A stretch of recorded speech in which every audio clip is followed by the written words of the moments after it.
welcome to Mirage. Today we're going to be speculating on Arthur C. Clarke. What would you call him? He's like a futurist, isn't he? This is Lee Forman, famed horror author and editor and publisher. What else do you do for a living? I'm also a musician. Musician. Play music. Yep. Basically, you've just taken all the jobs from all the artists. And this Pretty is your much. Arthur. And this is your Arthur. You picked him out. What has what has Arthur C. Clarke given you? A lot of things. He's been definitely a big inspiration on my writing. You know, even though I write horror, I read a lot of science fiction, and Arthur C. Clarke has always been one of my favorites. How I come? probably read. I don't know. I think it's just the ways he tells his stories and the characters and like the situations that he puts them in.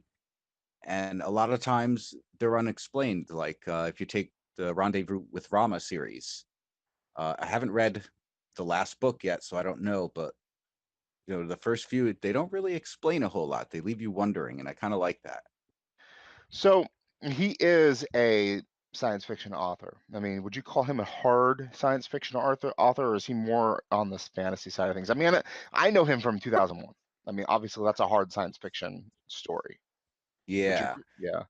I, Is he I'd more s- fantasy or hard science fiction?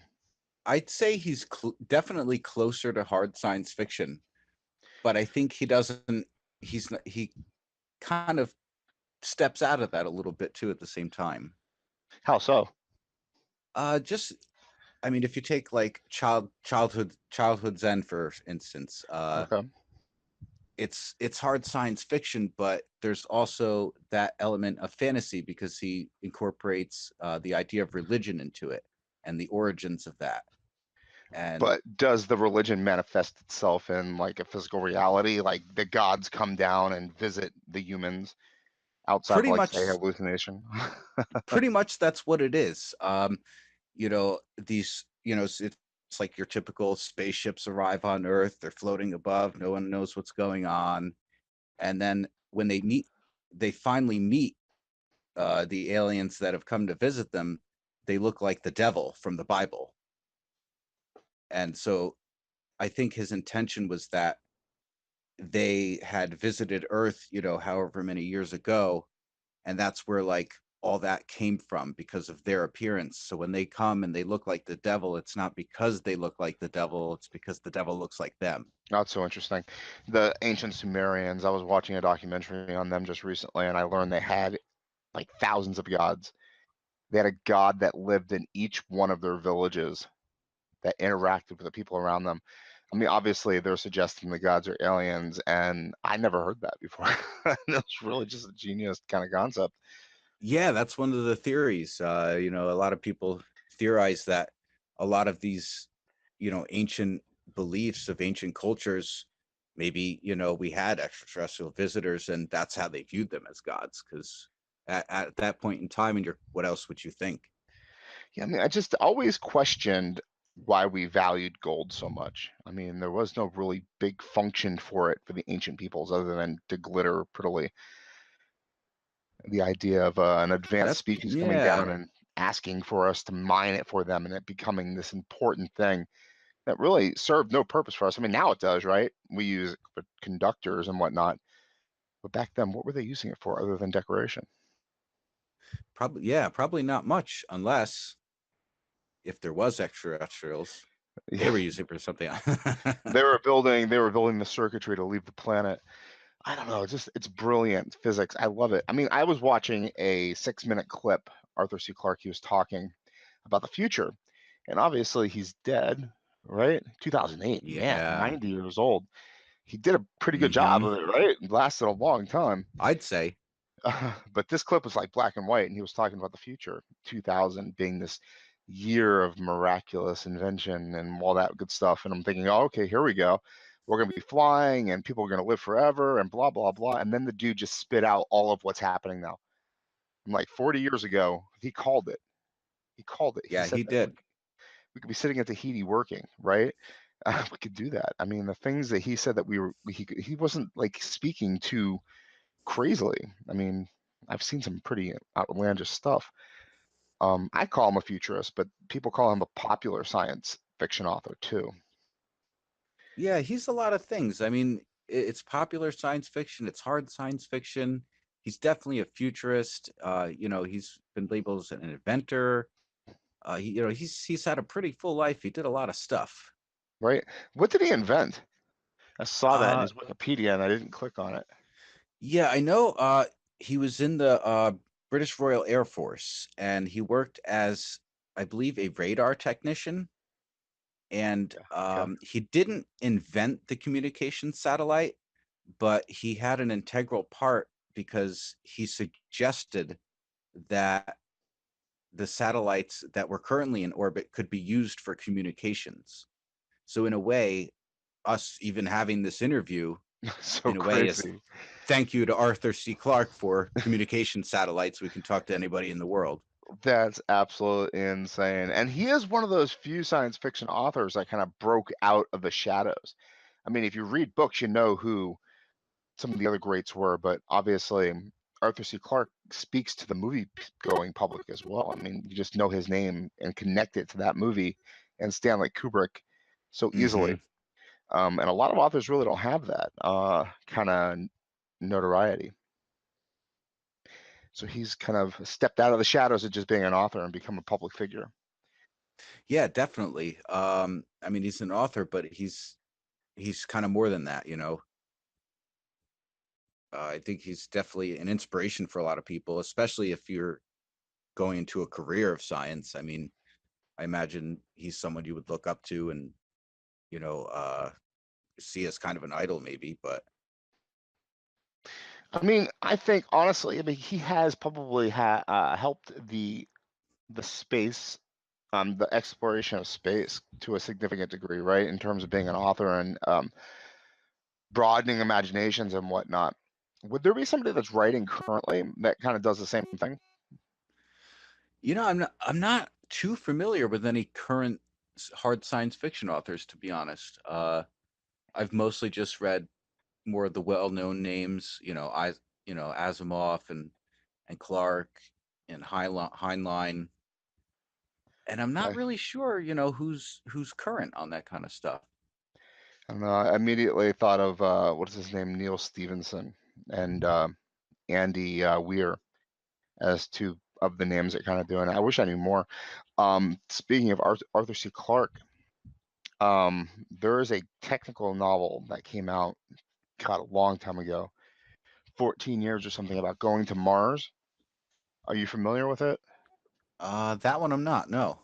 The guy who wrote that, I've actually got coming on my show. But Ah, 4 years before Arthur C. Clarke died, he wrote the foreword for that dude's book. Like he was in it, from the very get-go, picking the future. I mean, I think this author kind of got a lot of stuff wrong. I mean, he was not an aerospace engineer writing about Mars exploration, but still, there's Arthur C. Clarke kind of putting his name on something that is kind of turning into, what would you call it?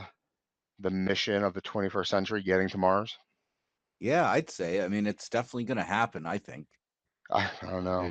There's actually, and it's not just government, NASA. There's private companies Yeah, who are trying it now too, and that's what's exciting. It's now that right. anybody can start, you know, um, and try to get themselves in space.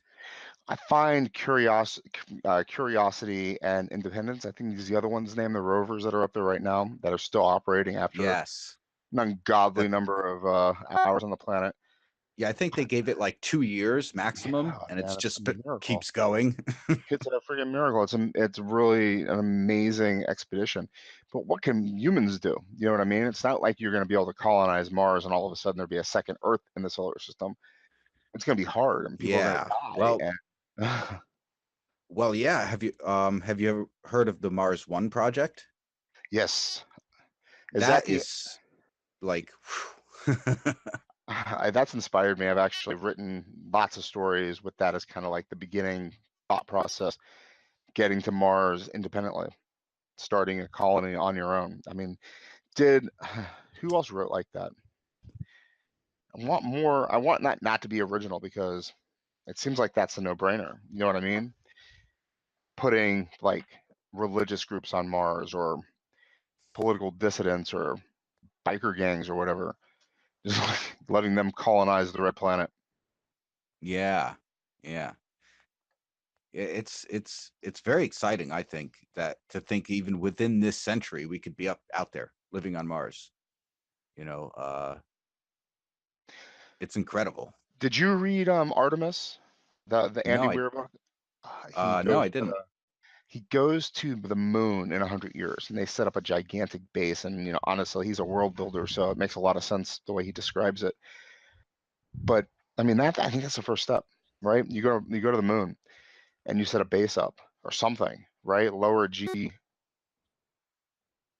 construction or launches or something along those lines. I just think it's too cost prohibitive. And then we need like what, a atmospheric elevator? What do they call those things? Yeah, the space elevator. Yeah, That's the real key. we need one. We need one badly. God, man, that's crazy. Yeah. Because I think once the space elevator is built, then space travel becomes cost effective. Right. You don't But I have the don't know. rocket fuel and all that. Isn't Amazon and Musk kind of showing that space can be gotten for relatively, not relatively, but cheaper and cheaper and cheaper? I mean, they're bringing the cost down significantly. Yeah. Yeah. Him sending the ridiculous thing of his car into space. Yeah, I saw that. Yeah. I mean, how ridiculous can you be in terms of just showing off? Here, what I'm going to do is going to launch my car into space. What's it going to do? It's just going to be a car. it's it's Yeah, going to show maybe it's going to maybe show a the world how big my junk is. Basically, that's what it's going to do. he's got a lot of big ideas, that's for sure. But Incredible. I mean, in terms of like speculative ideas, right? In terms of like imaginative, putting the reality behind the imagination instead of the imagination behind the reality. I don't know. The that is where Boring it all Company, begins. right? It is It where it all is. begins, though. I mean, he's And then not you got just to saying take. this. He's not just saying like this is where humanity might be. He's saying this is where I want to take humanity. Yeah, I mean, I don't know. yeah. I mean, you got to. Does Musk and Clarke meet up at any point in their histories? That I've never heard of. Not that I know of. Um, I know he's met Robert Heinlein. Oh, really? But yeah, him and because I think Robert Heinlein went to see him in Sri Lanka when he was living there. Well, that's where he lived out the rest of his life. And I know there was a meeting between them, but I don't know about Elon Musk. Never Well, heard of him. Heinlein, I say Heinlein. He didn't really write. He wrote what? He wrote social kind of science fiction. He wrote kind of Yeah, what? He wasn't really writing about the science behind the fiction or the world, the future. He was writing about the people. yeah, they were more. His stories were actually kind of political. He had a. I think he was in the military, and that influenced a lot of his writing, which is where you get stuff like Starship Troopers He and really, that things like entire that. generation served. I mean, if they didn't serve, there was a specific reason for it. You know what I mean? Like birth Yeah, defects or whatever.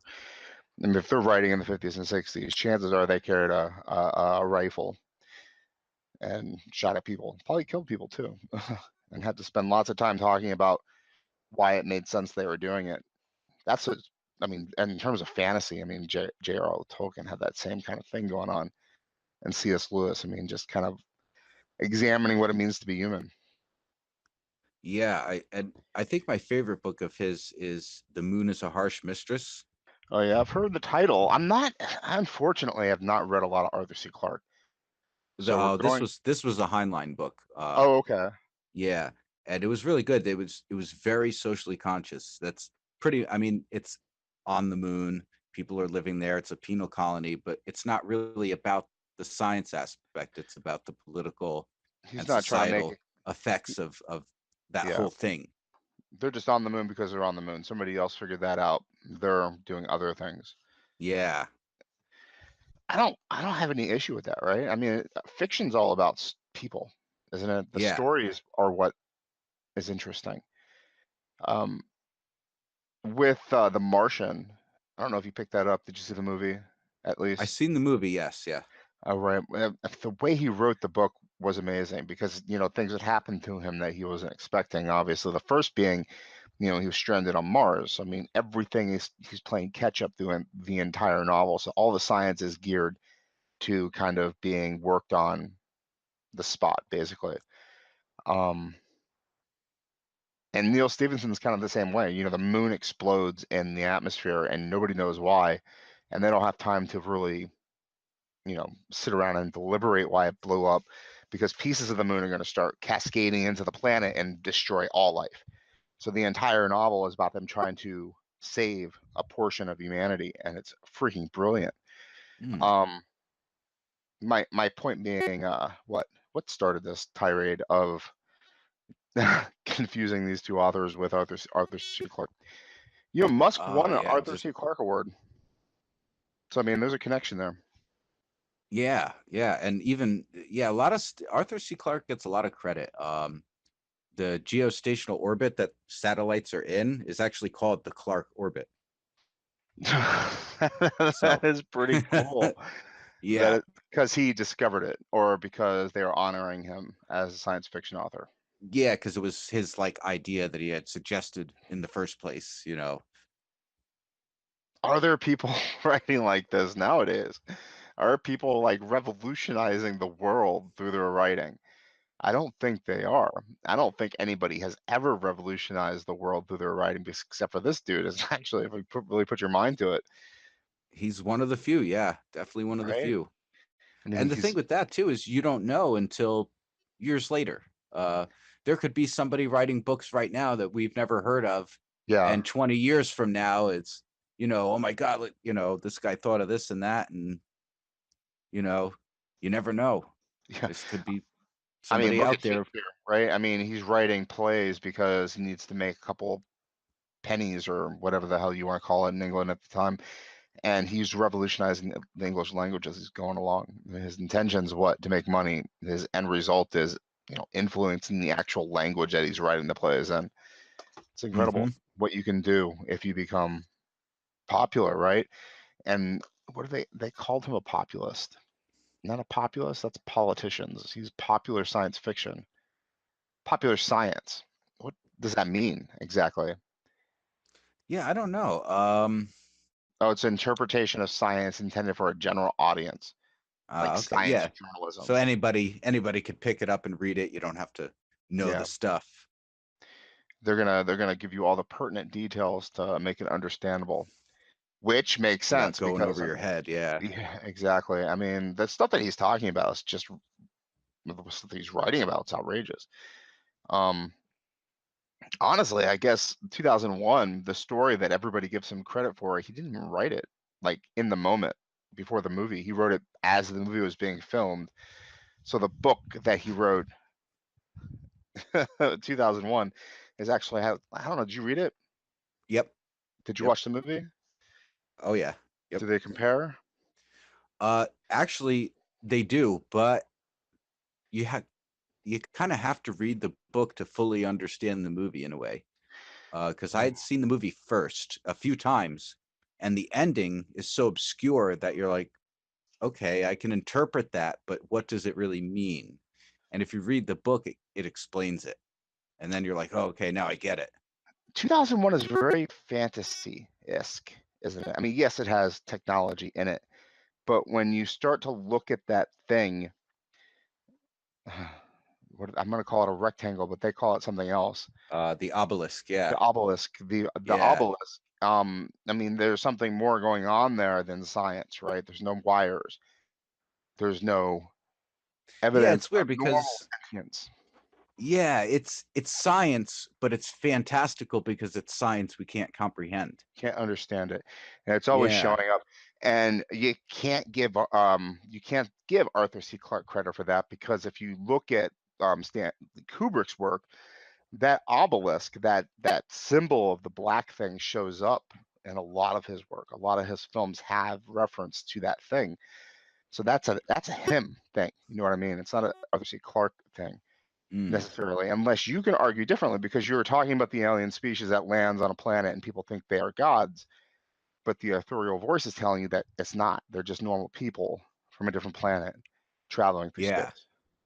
yeah, yeah. That was an interesting story too with them because Childhood's End, because and they actually made a mini series of it on Sci-Fi Channel, which was actually pretty decent. It's a If tough, you ever get it's a around to tough watching it, but description, right?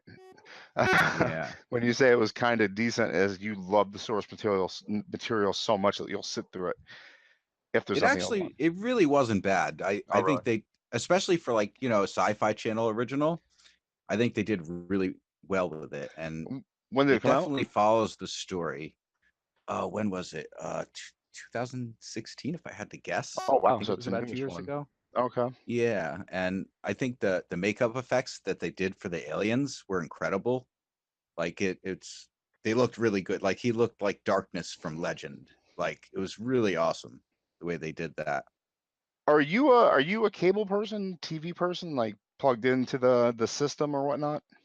Not really. I have cable, but it's like not even hooked up to my TV. So, Well, how did you discover that I that saw it that on miniseries? online. Yeah, I saw ads online, and Interesting. I'm not looking in the I right think I place because I watched it. totally skipped by that. Yeah, it kind of came and went. It just kind of passed by, and it was a very brief thing, but it's definitely worth a watch. But at the same time, the book explains so much more. Like there's so much more in the book. How There about The always is. Expanse? Are you familiar with that show, The Expanse? I haven't started watching that. It's on my list to watch. A friend of mine told me I gotta watch it. So, Yeah, I'm having. Oh my God, dude! I gotta say, just gonna brag a little bit. I get the opportunity to talk to that author and on Monday, oh, which I'm oh, really excited awesome! about. Yeah, That is exciting. I'm really excited to talk to him. But that he writes hard science fiction, I think, in The Expanse, just about ships propelling themselves, not light speed, just kind of physics at work. Yeah, yeah. 2001, and then it was what 2000 or 20? What was it? It What was the was next one? It 2010. was 2010. Okay, I loved that movie when I was a kid. I just love the idea of a dolphin in a pool while you're eating dinner beside it. And then the rest of the movie was Yeah, complete crap. And then sitting in that field of radars, I think it was. And there's like a lot of good visual elements to it. But for a kid, it was so boring. I can't even get into it as an adult. And then I hear that it's bad. So yeah. I don't think it held its own over time, and especially if you compare it to Kubrick's 2001, it's it's not doesn't fair to have the that. same effect. Yeah, that's not fair to that director. That dude was a master. Yeah. He did know what he was doing. Do you remember if the obelisk showed up in the second film? Um, Geez, I don't. It's been so long since I've seen it. I don't remember. I know the main character from 2001 showed up in it. That I Dave? remember. Yes. Yep. But Dave died at the end in the alien zoo, I thought. Uh, no, actually, see the movie. If you read the book, it's like a whole other thing that happens, and You could he spoil it. I doesn't. don't. Let's talk to. I have seen that movie so many times, and Okay, if it's you don't so mind good. spoilers. I don't mind spoilers at all. I've seen it so many times. I love explanations about it. I've watched so many YouTube clips about 2001's ending. But Yeah, please, that's okay. Yeah, so Dave doesn't actually die.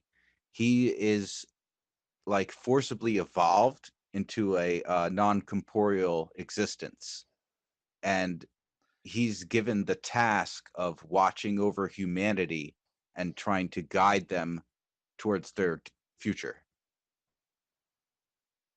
And this is actually a choice decided by the obelisk itself to do this to him. so the obelisk decided to make Dave into a godlike creature for the Earth Yes. that Yep. guides, can't actually do magic or whatnot, but can suggest, put road signs up or whatnot.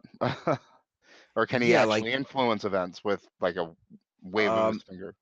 he does. He in 2010 he reappears on the ship that's going to find out what happened, in the to the first ship, and he tells them, don't do this or do this. and they don't know what to believe. They think they're seeing things because this is, half opaque, just kind of ghostly figure on a spaceship, and they don't know what to make of it.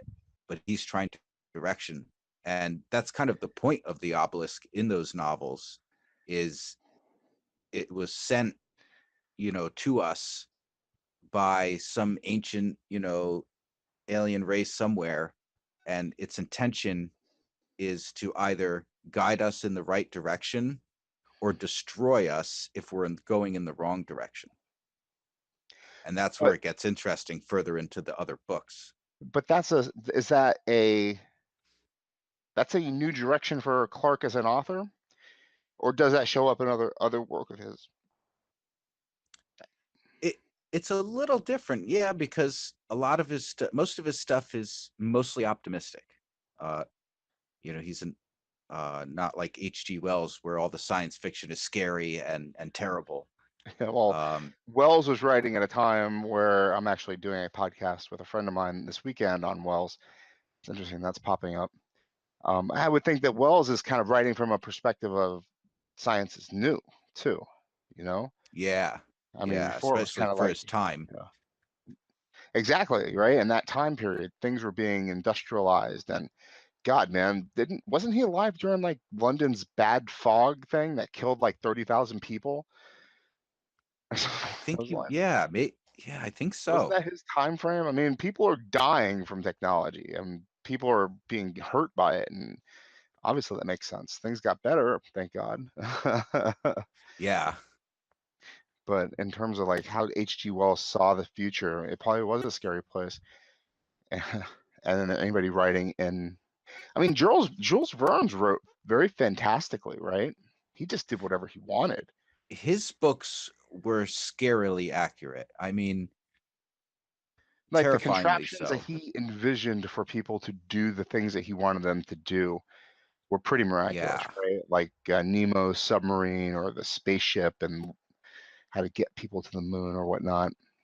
Yeah, I've read that NASA actually used that book as a reference when planning the Apollo missions. It's crazy, right? I mean, it's not Because, reality because there were physical things that happened way after that book was published, but that book influenced imagination. Star Trek is a great example of something that maybe the next future generation of engineers will have to like say they were influenced by. yeah, the interesting thing about Star Trek is a lot of that really did happen. Automatic doors, you go into a supermarket and the automatic door opens. That came from Star Trek. So cool. Flip phones, Star Trek. Even if you think about it, the replicators or whatever that they use to make things. Now we have 3D printers, which is like a very basic form of that in a way. And you could do food too, kind of. Not really Yeah. edible food, but I mean it does 3D print you food with certain Well, machines. now I read recently that they're growing food with stem cells. Ah, that's the weirdest thing ever. I just don't know how to feel about Yes. it. Me Yeah, neither. I don't know, but it's interesting what was at it? the very Better Off least. Ted. I think there was a sitcom. God, it was so good. Do you know what I'm talking about? No. Oh man, it's good. It's like science fiction. It's kind of this company, this evil corporation, basically, and this Ted is a manager in that company, and they are constantly inventing these horrible things. And this one thing they invented was meat from nowhere, I guess. They just basically, you know, bore a loin of some kind, and it felt things, and it grew hair, and it screamed when they tried to cut into it. Oh, It that's was, terrifying. I would exactly. I love it. It's an idea. It really tickles the creative juices. But if you get an opportunity, Better Off Ted. They only did 2 seasons and really did themselves a disservice by canceling it, but it's fantastic. That's the same time I'll frame check as that out. Firefly. Yeah, like Fox has always had good taste, I guess, but they just had no ability to stick to it, I guess. I don't know. Yeah. Netflix is going to do all science fiction and fantasy stories going into the future. Are they? Yeah. I mean, it's so cool to be a speculative author Yeah. and have that and on the horizon, knowing that, Yeah. you know, potentially could be wrapped up into something like that. There's been a lot of science fiction going on lately, a lot of new stuff. It's definitely reaching a nice peak in popularity again, I think. Yeah, and then recently I read an article saying that science fiction is not popular. So it's really hard to say. When you live in a bubble, right? Everything seems cool. Yeah. When you're a fan of something, you're like constant. I mean, God, back in the day, there probably wasn't that much, but now it really is all over the place. Everybody's writing it. You can go on and read Star Wars stories forever if you really wanted to. Forgive Yeah, grammatical those errors, those yeah, those are endless. right? I mean, people are writing fan fiction left and right about everything, Yeah, yeah. There's and it's all so free. much of it out there. You don't have to pay a Yeah, penny. because you can't you can't charge for it without getting sued. So No, exactly. The fan stuff, even the original stuff, is kind of free, and you can't charge for it. I don't know. Anytime I earn money for a story, I'm like, really? You're gonna pay me? Fantastic, I guess. yeah, it's not as common as it used to be. Yeah. Back with those authors, they'd get paid 50, 75, $100 for a short story, and now you're lucky to get that. Yeah, and that was good money then. Like they Yeah, could. there's a lot more money back then than it is now. I mean, Arthur C. Clarke was very wealthy doing the same. I guess, and maybe there weren't that many popular authors at that time. I mean, what did you have? Asthma. I mean, there were a bunch, right? But there weren't any more than there are today. The same number of popular authors are probably still writing and producing fiction that people want to read. Yeah, I know. During his major time, he was considered one of the big three. They called them the big three science fiction authors, Who are the other two? which was Robert Heinlein and who was the other one? I don't know if it was either Carl Sagan or oh, geez, who was it? I can't quite remember, but I know he was one of them. Heinlein. But I can't believe Heinlein was the other one. I thought he was kind of more pulpy. I mean, I would definitely say Asimov, right? yeah, And then oh, Asimov, that's who it is. Yes, yeah, Asimov. Carl Sagan was more of a astrophysicist. Yeah, he did write some stuff, but yeah, I just said yeah, astrologist. I'm pretty Asimov, sure he was not an astrologist. astronomer. Yeah, Yeah, he's an astronomer. astronomer. I'm pretty sure he did It's not so read easy this. to slip that word up. Yeah. um, yeah, man. Who was the third one you said? It was Heinlein. Weird. Asimov and Heinlein. Yeah, And then this guy. And that makes sense. I mean, when you talk about science fiction, Arthur C. Clarke's name pops up. Asimov pops up. And then recently I discovered Heinlein through somebody else. I didn't know really he existed other than Starship Troopers. Obviously being a fantastic movie adaptation of a book that really isn't very similar to the book at all. Right? The movie has nothing to do with the book. yeah, yeah. Very I'm little sure bit that anyway. I haven't read the book yet, but I imagine that it's vastly different from the movie. The movie was more of a run and gun entertainment action film, while the book probably had a little more political structure to it or something, I would imagine. So Arthur C. Clarke, you said that's who I want to talk about. Is that because he writes no nonsense fiction? No running Uh, gun, no fantasy swords and laser type situations.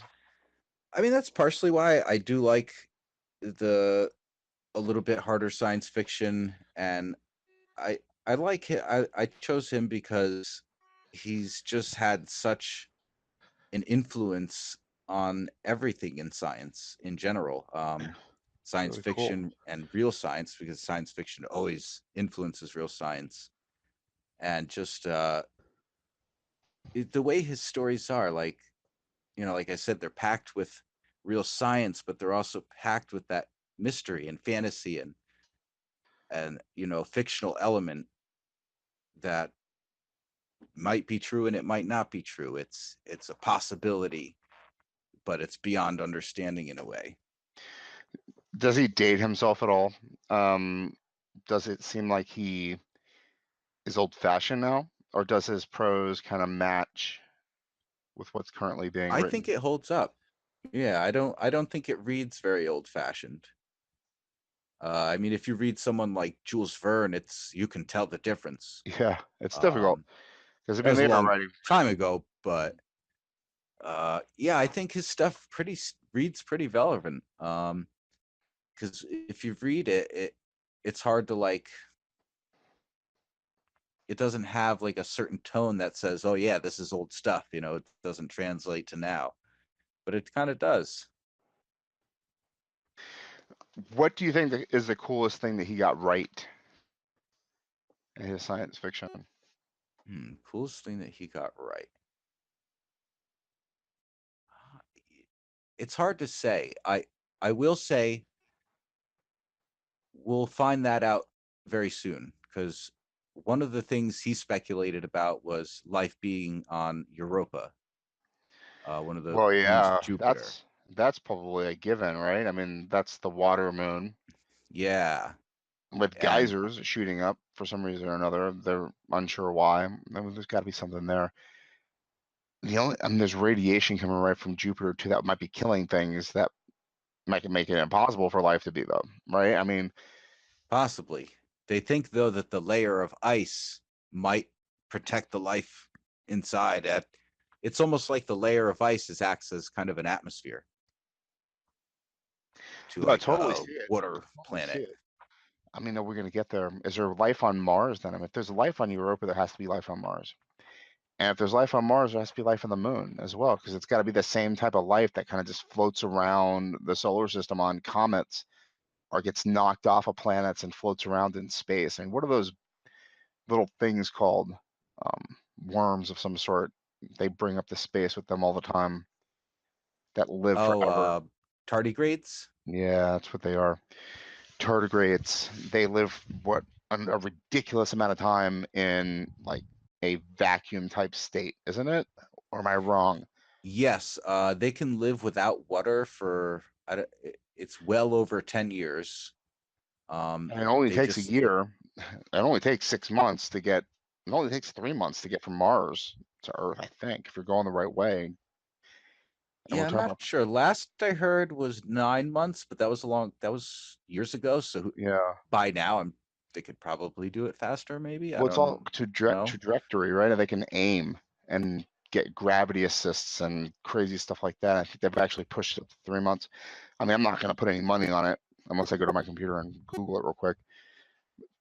But still, I mean, a tardigrade can live that length of time, and maybe other things can too. I mean, we don't know what started life on this planet, let alone, you know, putting everything Exactly. perfect. I mean, honestly, I mean, everything that we're talking about today, the only word that keeps popping into my brain is physics, right? I mean, it's the Yeah, way the yeah. universe works, and it doesn't work any other way but that. It's pretty That's the amazing. crazy thing about it, is when you really get deep into that, you have to wonder, how did it even happen? Because literally, I mean, the research they've done about the origins of the universe and the way everything is if it wasn't exactly the way it was, it just wouldn't have happened at all. Nothing would exist. Well, that's even more perplexing, isn't it? Is that when they go back far enough, they see that even the Big Bang might not even have been the Big Bang that they Hmm. think it has been for like the last time. I don't know how when that theory actually popped into existence, but there might be something before that. I mean, there might not be entropy at the end of the universe. I mean, things might not ever end. There's no proof of it. You know what I mean? And Yeah, it's yeah. They don't it's know if really it's going to just fascinating. keep expanding forever, or if it's going to contract and then explode again, or there's so many different possibilities. But you know what is certain is 300,000 years ago there were no humans on this planet. Yeah, And I don't think in the timeline of the planet, I don't think there was enough time to have another species that even came close to our level of sentience. I mean, I can't be certain, obviously, but it seems like it, given the evidence that we have. Like we're the only sentient species this planet ever produced that knows it's going to die someday. yeah. It's interesting, especially considering how long some other species have been out there, far longer than us, but they Yeah, haven't. crocodiles, sharks, they did not develop past eat, eat, eat, die. Yeah, they reached a certain level of evolution and just kind of stayed there. Plateaued. I mean, why, right? I mean, isn't that a grand question? Why? That's always when I write, that's what intrigues me the most is why do we get to know we die? It is like a torture though, isn't it? in a way that In a you get way, to it live. is. Yeah. Self-awareness is a blessing and a curse at the same time. And here we are, we're sitting on the cusp of exploring what, when you look into space, you're going a year to get to a planet that's dead, or longer to get to another planet that might have microbiotical life or whatever it's called.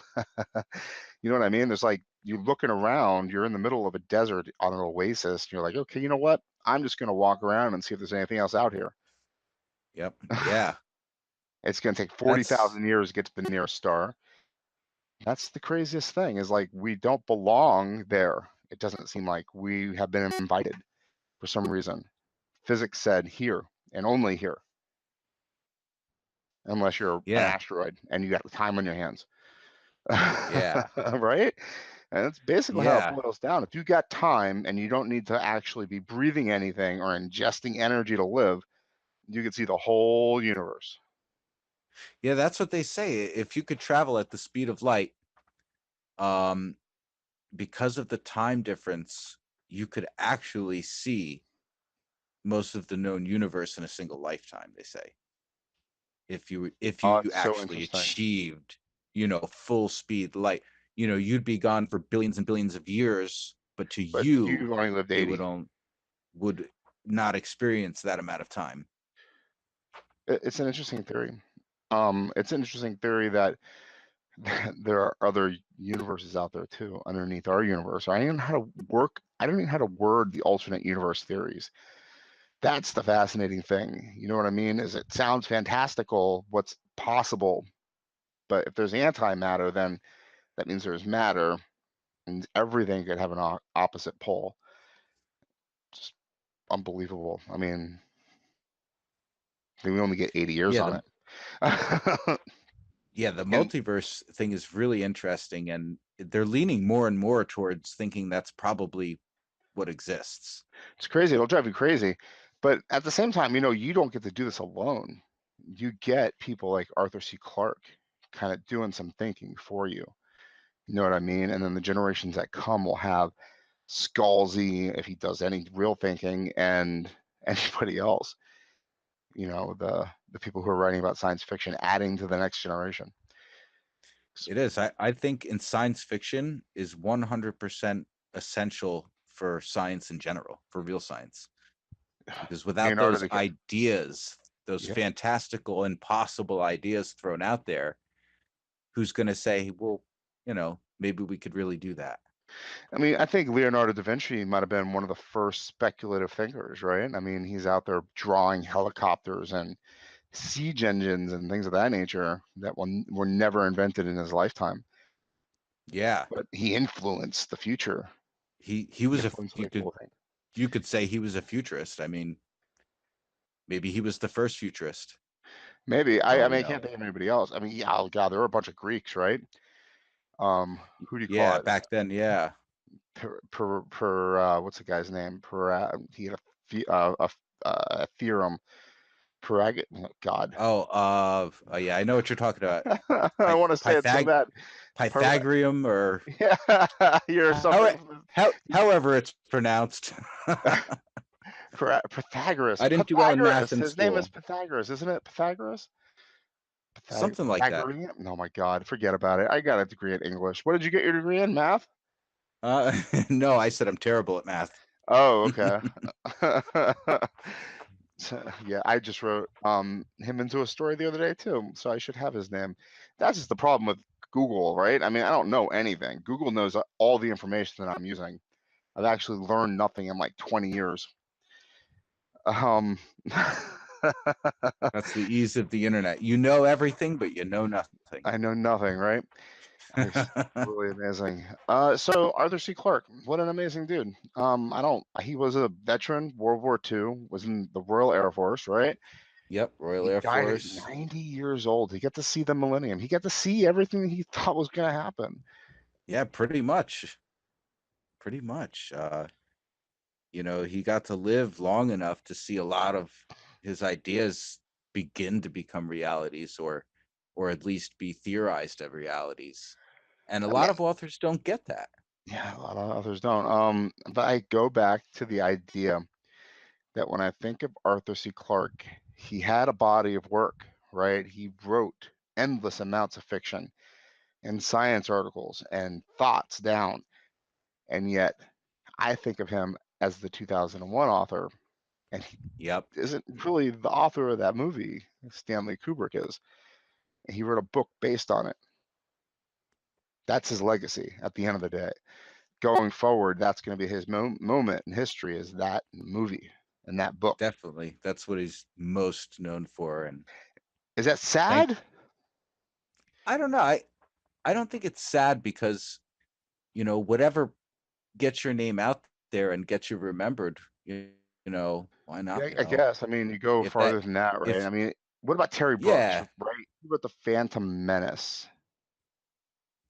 I think he wrote the oh man, novelization of The Phantom Menace back in okay. 1998 or 97 or whatever it was. What if that was the only book? Do you know who he is? Terry Brooks is a fantasy author. Wrote Sword of No, Shannara. No, not too familiar. he writes more high fantasy, urban fantasy type stuff. But what if people only knew him for The Phantom Menace? Which, judging by your reaction, you don't even know him for that. So Yeah, I just know, Star Wars, so yeah. but Um, because I've never read any of the Star Wars books, but they're horrible. I mean, they are not literature at all. They're basically comic books written out with no pictures. But I mean, they do add to that you know gigantic lore that George Lucas started, which is really fascinating to me. The yeah, world he's developed, the kind of, I mean, he is an interesting guy too. And you couldn't have him without George C. You couldn't have him without Arthur C. Clarke. I don't think so. I mean, it yeah, really maybe does not. amaze me that these are kind of progressions. What are you working on? Right now, I'm working on publishing my first novella, actually, which is just about done. Well, Oh, good for you. it is done, but I'm running through the final stages of printing and proofing and making sure everything's good before I go to print finally. Are Um, you so I've are been you just going doing to nothing but that. are you going to a publisher, or are you going to do it your own on your own?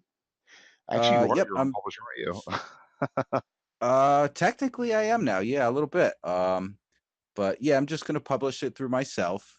You know, and but I got uh, good professional cover design, professional editing for it. Didn't want to edit it myself because that's never a good idea. But um, I've been doing nothing but that.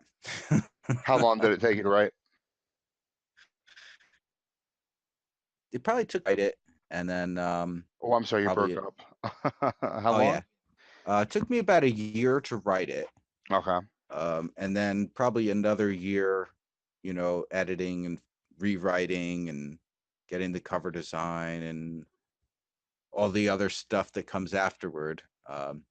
So altogether, it's probably a good 2-year project You're from making me beginning to feel bad, end. man. I'm trying to write a novella of a project that I've been working on for years and years and years, but it's been, languishing, trying to get it done by July to turn it into tour for their when they open submissions for their for novellas. Mm, And I'm really struggling mightily with the idea that I'm going to have a completed story that's over 20,000 words long in a month. You know what I mean? that's how I feel. Yeah. That's how I felt when it was almost done. I'm like, it was a little surreal. I'm like, wow, I'm almost there. Like, I'm at 18,000 right now, and I'm thinking to myself, this is a jumbled mess, and I'm never going to get there. It's never going to happen. I hate that feeling. You know what I mean? And then it does start to happen, and then it feels so good. But yeah, yeah. yeah, It's always a jumbled mess when you start, but then you do that rewrite, and then it starts coming together, yeah, that's what and I want to that's when do you're is that like, rewrite. yeah. But I have plot issues. I'm trying to iron them out before really dive in there. Ugh, anyway, that's my hardship. But so you're publishing. When did you say it was coming out?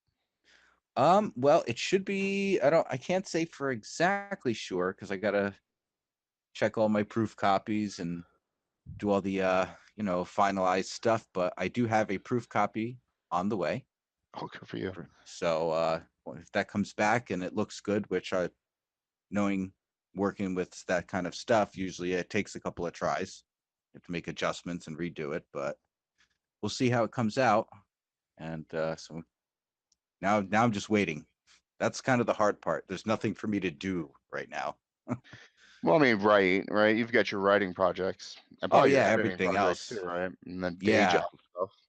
yeah. Well, that is my day job. So a lot of editing. And Yeah. then I work with Pen of the Damned. I write and edit for that, and I write articles for a magazine and a lot of stuff. How much fiction do you write on a weekly basis? Are you constantly working on a fiction project, or is it kind of get?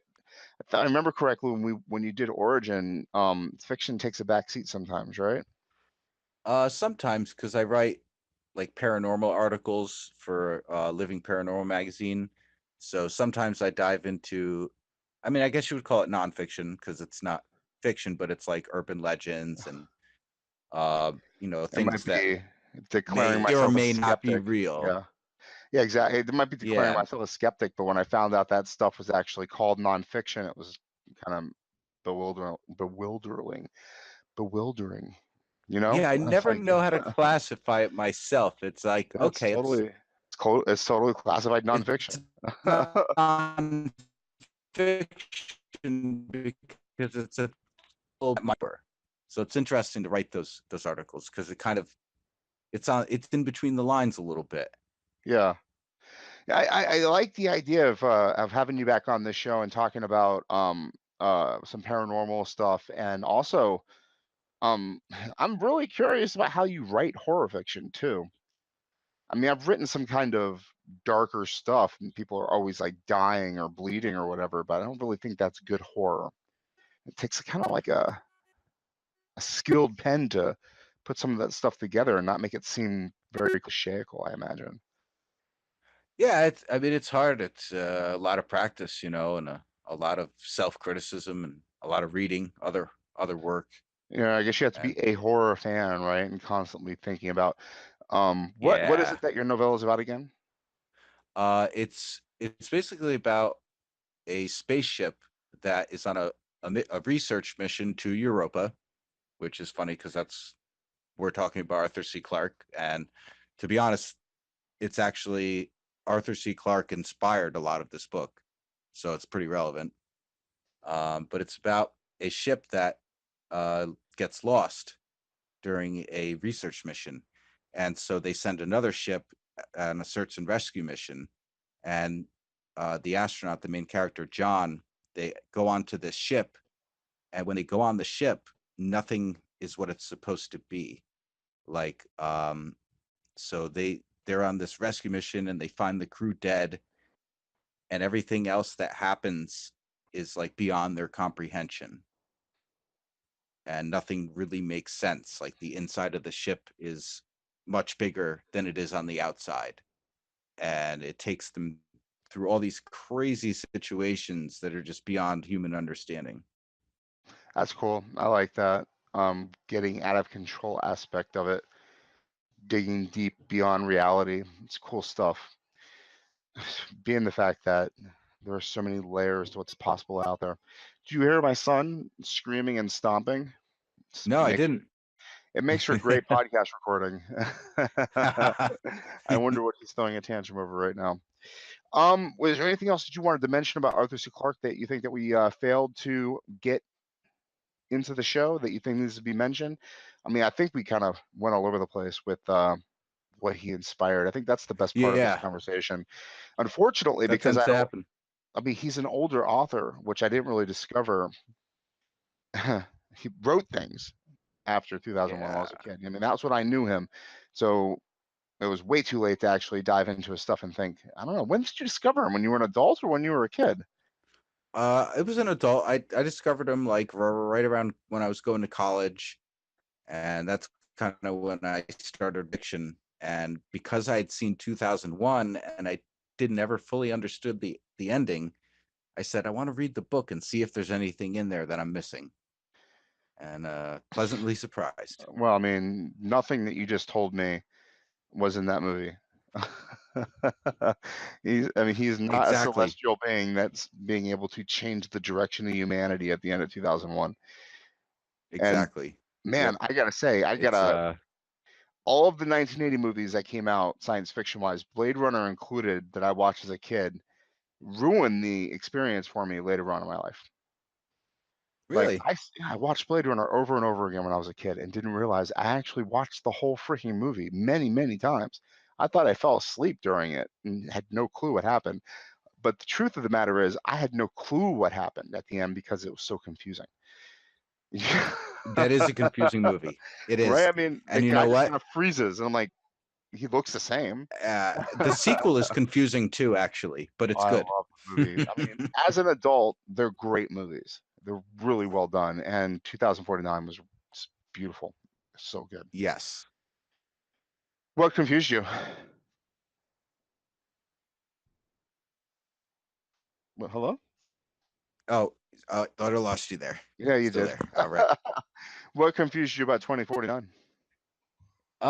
It not so much confused. It was it's very one. It's kind of obscure. Uh, it doesn't do a lot of explaining for you. It doesn't just hand you No, everything. You got to really watch it and think about what's going on.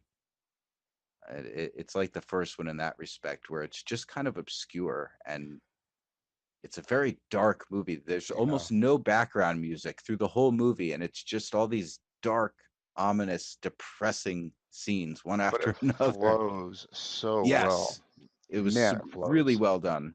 Really well done. And the way they did the movement is just unbelievable. I didn't even realize it was 3 hours long until I left. I couldn't wait to get home and read. Men Our Modern World is fantastic. I saw Solo today and Oh, immediately really? left the theater and did research and read what people thought.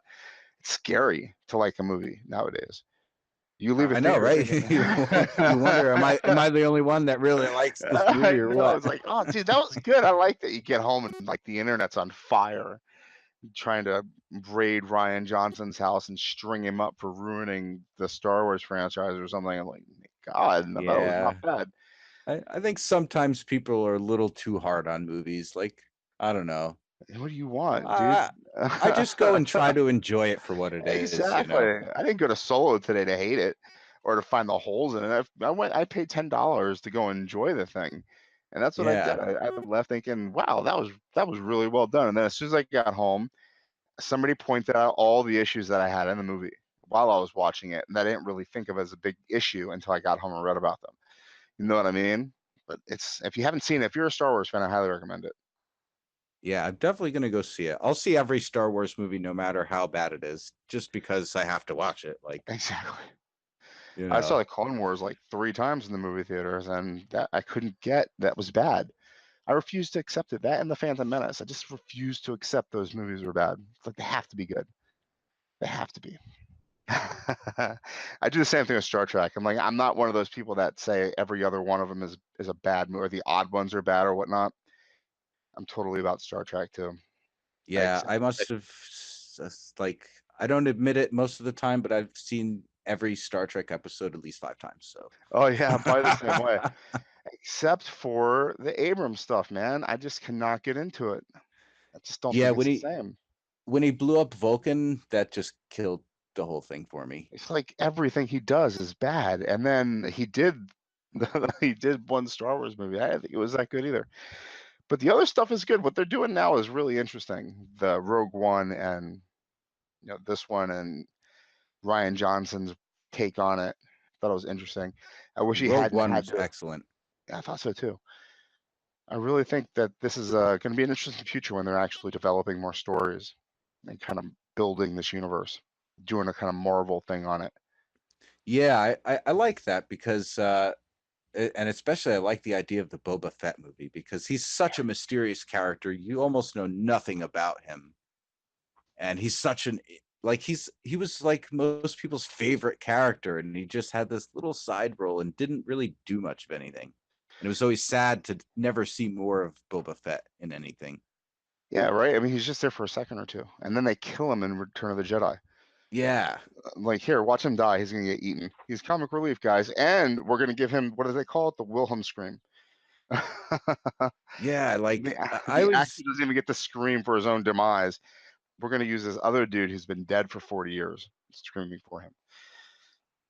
Yeah, I always was disappointed when he died. I'm like, he's supposed to be this badass, and he died so easily. Like, Well, you got your wish though in the prequels, didn't you? When what was it, Jango Fett yeah, he shows got up, a little bit of information about his origins. So, and the you Clone know, Wars, the cartoon, or they were all Boba Fett basically. oh, see, I never saw that. I did not watch the animated one. Well, even in the movies though, all the clones are Boba Fett, aren't they? I Yeah. mean, basically. Yep. I mean, Star Wars does good stuff. When you think of the good the base of Star Wars, you're like, that's interesting. I don't know where it went wrong. The dialogue, maybe, I guess.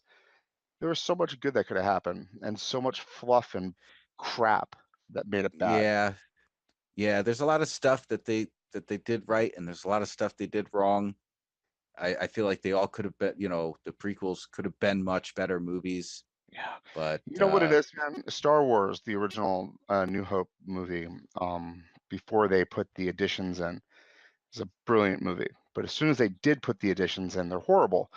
So my life now, when I watch Star Wars, I'm thinking to myself, okay, which one is this going to be? The original cut where there are no disgusting changes, or the new ones where there are these computer graphic that just blemishes don't all the way fit. through? Yeah, they're just so They horrible. just don't fit. And the movie's fine up until the first dewback that you see in Yeah. the desert. And as soon as you see that, it's like, okay, I'm done and I can't watch it anymore. As soon as Jar Jar shows up in the Phantom Menace, I'm done and I can't watch it anymore. You know what I mean? Yeah, There's like these certain moments. that's unarguably the worst Star Wars character ever. Jar Jar Binks. Yeah. Oh my God. I don't know, man. I want it not to be that bad. But I guess the good thing is that the generation that I guess George Lucas intended to enjoy it, love it. Nobody loses. Yeah, All that right. was his deal. He was trying to make it more kid oriented, so I that's what guess we that's what got. Star Wars was too. And the unfortunate thing is our inner child does not want to let go. Anybody who has Yeah, a we'll problem see. with these movies. I saw Star Wars when I was like 8, and I loved it. So They were the first one yeah, the originals. in I in theaters. I no, I saw it at home. My friend let me borrow it on tape, and I saw A New Hope, and then I pretended to be sick the next day so I could stay home from school and watch Empire and Jedi Strikes. Return of the Jedi. Also, you didn't even know about Star Wars until your friend let you borrow the trilogy. Yeah. Yep. Yeah. I was about 8 years old. He had it on VHS and he let me borrow it. And I watched the first one. I just loved it so much. I was a dead Star Wars fan from that moment on. So you don't know the joy of knowing that Star Wars was going to be on at 8 o'clock on some random channel, and you had to watch it because basically the only way. Nope. No, I And never got that. you recorded it. You had a copy of it on VHS, but you watched it still live on TV anyway. The Wizard of Oz was kind of the same way for some reason. Every time it was on TV, you'd watch it as a kid, or your parents would make you watch it. The torture of analog existence. Thank God it's over with. Yeah. Yeah. All right, man. Well, I'm excited for your novella. Me too. when, when will it be available to purchase, and will it be available to purchase on your website or just through Amazon, your Amazon offer page? Yeah, if I had to guess, I would say to be safe, probably a month tops it should be ready. Oh, cool.